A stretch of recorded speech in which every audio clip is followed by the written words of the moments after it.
Assalamualaikum warahmatullahi wabarakatuh. Alhamdulillahirabbil alamin. Wassalatu wassalamu ala asyrofil anbiya'i wal mursalin wa ala alihi washabihi ajmain. Pertama-tama mari kita panjatkan rasa puja dan syukur kepada Allah Subhanahu wa taala yang mana pada pagi hari ini kita diberi kesehatan walafiat sehingga kita bisa berjumpa kembali dengan nasihat walafiat. Salawat sering salam tercurahkan kepada Nabi Muhammad sallallahu alaihi wasallam yang mana yang telah membawa kita dari zaman 8 zaman dan kemenangan yaitu wajib Islam. Ketiga kalinya izinkan saya berdiri di depan untuk menyampaikan hasil proposal yang saya buat untuk menuju ke mata kuliah teknologi pendidikan. Sebelum saya mulai, saya perkenalkan dulu. Perkenalkan saya Zaidul Mustafa dengan APN 231132000. Nah, lanjut aja ke materi ya. Di sini saya akan menyampaikan hasil dari tugas metodologi pendidikan yaitu membuat proposal atau hasil proposal saya.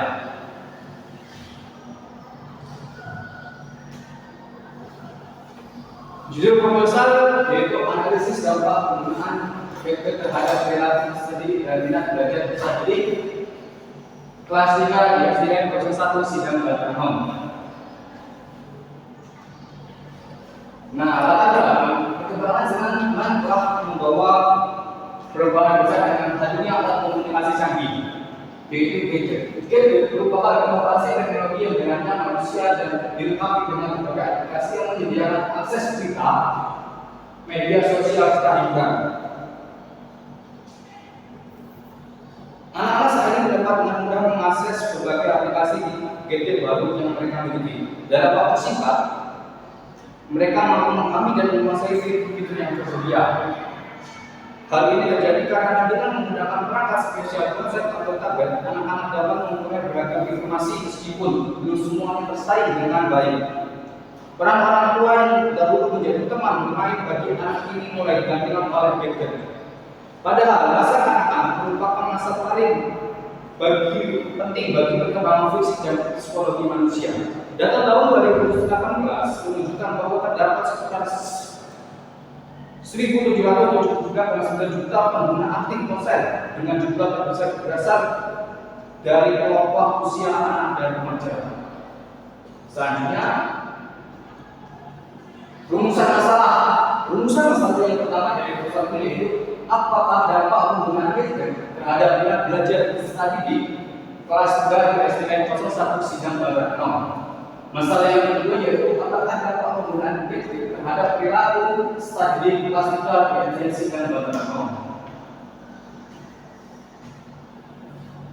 Lalu tujuan dari penelitian yaitu berdasarkan masalah yang telah diidentifikasi, peneliti bertujuan untuk mengeksplorasi pengaruh penggunaan gadget perilaku peserta minat belajar peserta didik di SDN 01 Sidang Batangham. Selanjutnya yaitu manfaat penelitian. Manfaat penelitian yang pertama bagi peserta didik maupun orang tua.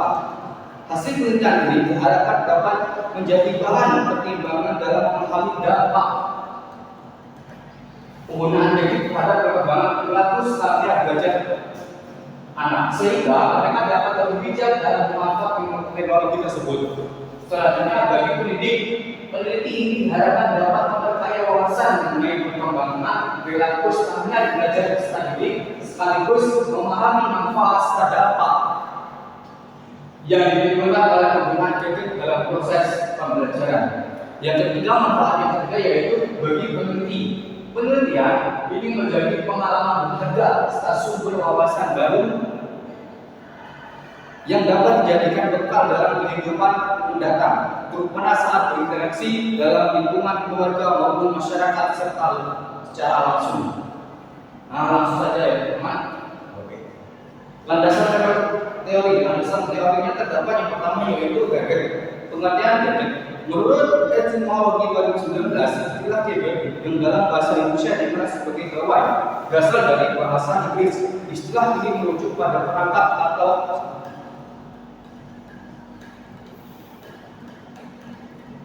perangkat atau alat kecil yang memiliki fungsi praktis yang keras fisik dibandingkan dengan teknologi sebelumnya.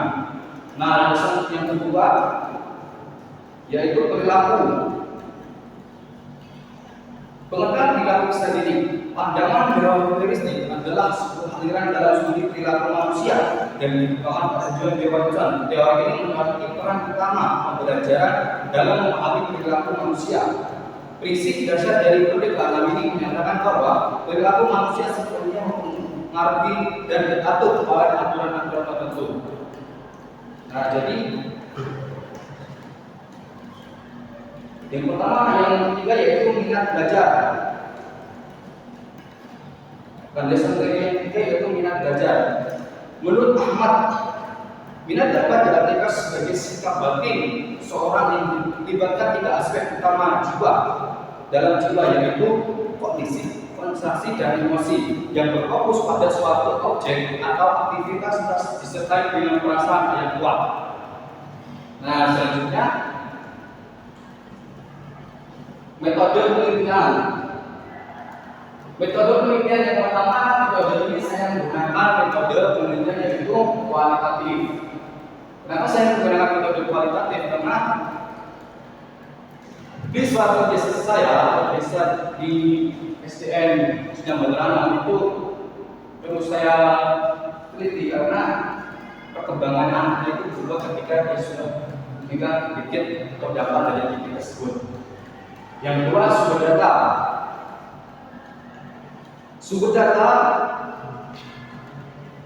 itu dari bibit tersebut. Yang kedua, sumber data. Sumber data itu yang saya ambil itu sumber data primer. Sumber data primer adalah data yang diperoleh langsung dari individu yang mengalami suatu peristiwa atau memiliki pengalaman terkait dalam penelitian. Contohnya, sumber primer yang diperoleh dari orang tua yang memiliki anak yang bersekolah tingkat dasar, hanya di kelas 3 itu yang sedang menonton. Jadi sumber primer ini saya dapat dari orang tua ya, orang tua anak yang bersekolah di tingkat dasar berada di kelas 3 SD. Yang kedua, sumber sekunder. Sumber sekunder ini contohnya meneliti dokumen atau informasi yang dikumpulkan dari pihak lain. Dalam penelitian ini, data sekunder dapat digunakan untuk referensi berbagai buku dari versi yang relevan. Nah, ini pengumpulan data. Jadi pengumpulan data yang saya lakukan ini yang pertama yaitu wawancara. Wawancara saya dilakukan secara sumber primer, yaitu orang tua dari anak-anak yang sedang duduk di kelas 3 itu sedang berada yang berusia antara 8 hingga 9 tahun.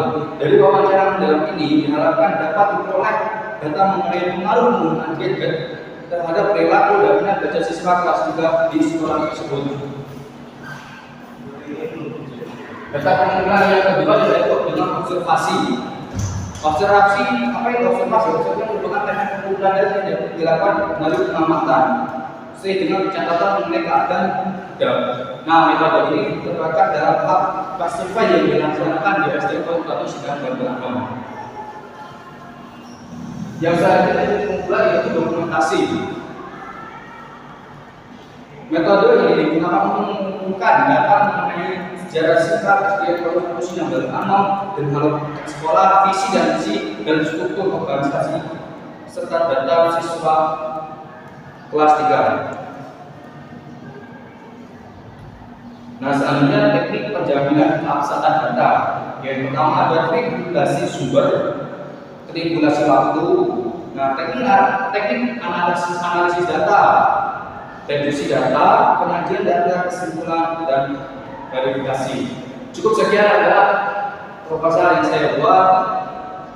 Kurang lebihnya saya mohon maaf bila ada kesalahan dari penyampaian dibuatkan. Saya mohon maaf yang sebenarnya kepada Bapak Satria Adi Jaya MPD. Saya mohon maaf yang sebesar-besarnya karena inilah kemampuan saya yang bisa saya berbuat ya seperti ini. Baik, cukup sekian presentasi dari saya. Kalau saya mohon maaf, saya akhiri. Wassalamualaikum warahmatullahi wabarakatuh.